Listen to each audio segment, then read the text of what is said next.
Welcome back to the Reflections Texas podcast. Today, in episode 5, Karen Benson talks about the importance of milk in the animal world. You'll be surprised to learn that milk is not just for mammals. We hope you enjoy the podcast and learn something exciting and new. If you enjoy these podcasts, please consider following us. Your interest and support are what make these broadcasts possible. If you would like to learn more about Wild Texas, visit our website at www.reflectionstexas.com. Thank you. Our human hearts go out to babies of all kinds, even wildlife babies. A helpless, wobbly, young fawn makes us all say, "Oh my. Isn't it cute?" We would worry about it, but we know the mother is nearby. We know the mother will provide it with milk and protection. Even in drought conditions, as long as the mother gets enough water and some food, she can nourish it. But how can the newly hatched offspring of birds survive? They must have food and water brought to them by their parents. Well, yes and no. Most birds do catch and bring in juicy insects for their babies. But, as it turns out, there is one group of birds that produces milk. Yes. Milk. It is the dove family.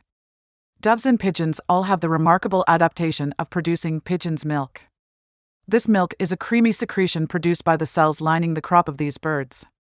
Hatchling doves stick their soft bills down the parent bird's throats and slurp the nourishing milk.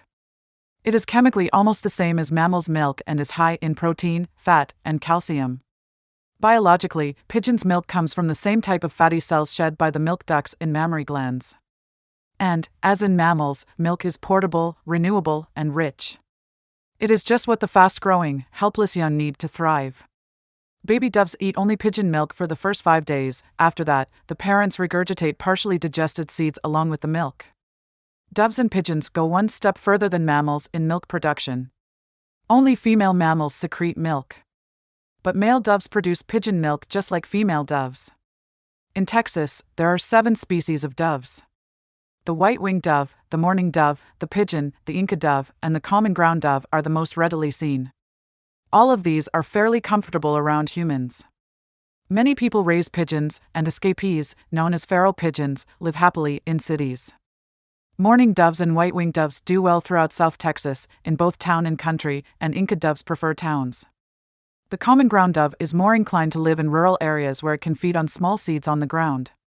Any area of soft, dusty ground is a good place for doves to forage for seeds.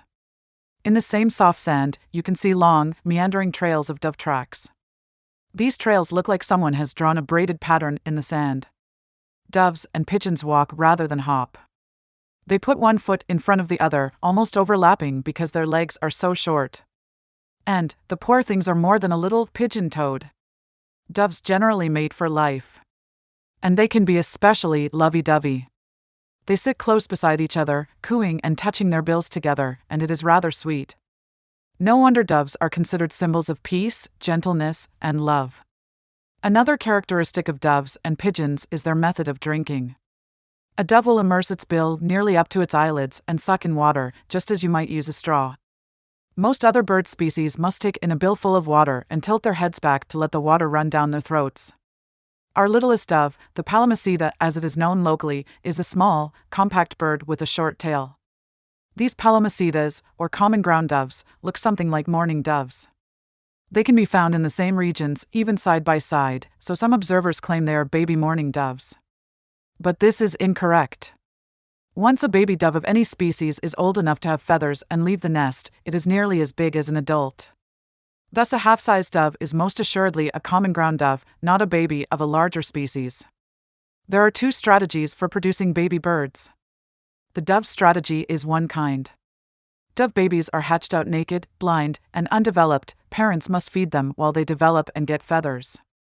By then, they are almost the same size as their parents.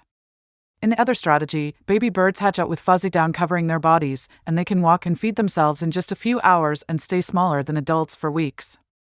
Chicks, ducklings, and baby quail are this more independent type of young.